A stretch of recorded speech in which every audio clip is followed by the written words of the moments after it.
равшан яке аз клубҳои маъруфтарин, маҳбубтарин ҳаст.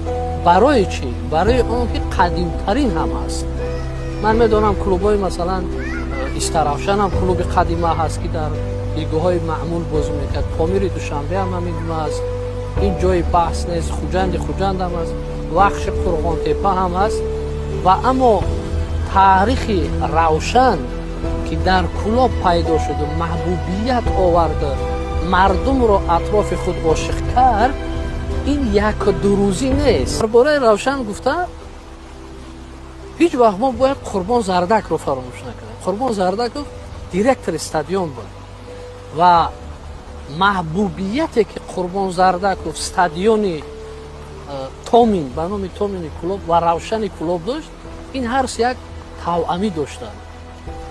онҳоро бад медиданд, ҳақорат мекарданд, дашном медоданд.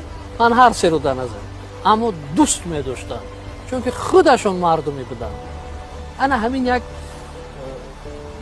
барои инро фаҳмидан бояд ақаллан як рагат клубӣ бошад ки бидонӣ ки клубӣ чӣ гуна туро нафрат мехонаду дар дил дӯшанд. танҳо клубиҳо бозӣ мекарданд ва ситораҳои тобонтарини футболи тоҷик аз равшан баромадааст. то ҳанӯз рекорди тӯбзанӣ, маъруфият ва маҳбубияти Валерий Турсуновро ягон каси дигар иваз накардааст.